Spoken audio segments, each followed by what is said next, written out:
Allez les copains, nous avons des projets qui ont vu le jour, dont une grainothèque qui se situera à l'intérieur de la bibliothèque du Douer à Ottignies-Louvain-la-Neuve. Et d'ailleurs, tu peux nous expliquer en quelques mots en quoi consiste une grainothèque? Une petite boîte où on peut mettre des graines, tout simplement, à partager gratuitement entre les citoyens de la commune. Mais Geneviève, que peut-on y déposer dans cette grainothèque? On peut y déposer des semences de légumes, de fruits... Des grains d'oiseaux par exemple aussi?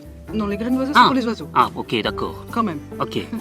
Non, tout ce qui peut se manger ou qui est utile au jardin d'une façon ou d'une autre. Oui, mais enfin, Geneviève, les graines, je peux les acheter au magasin, alors pourquoi une grainothèque? Alors, une grainothèque, ça permet d'échanger les semences gratuitement. Ah. Ne pas les chercher au magasin, elles sont reproductibles. Ça permet de tisser du lien entre les citoyens aussi. Ça permet de partager les expériences. Ça permet de favoriser la biodiversité et donc, au final, l'autonomie alimentaire locale. Dis, mais Geneviève, les graines, on les apporte pas comme ça, faut les mettre dans quelque chose ou quoi? Les conditionner? Bien sûr qu'il faut les conditionner. Tu les mets dans un petit sachet en papier. Un petit enveloppe comme ça.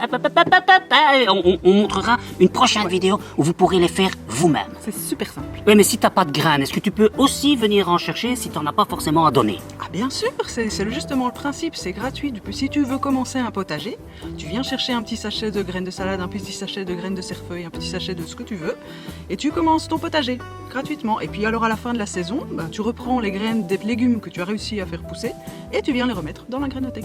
Alors ça, c'est une bonne nouvelle. Et en plus, si tu n'as pas de graines, que tu veux pas de graines ou que tu veux pas en prendre ou en donner, tu peux toujours aller à la bibliothèque.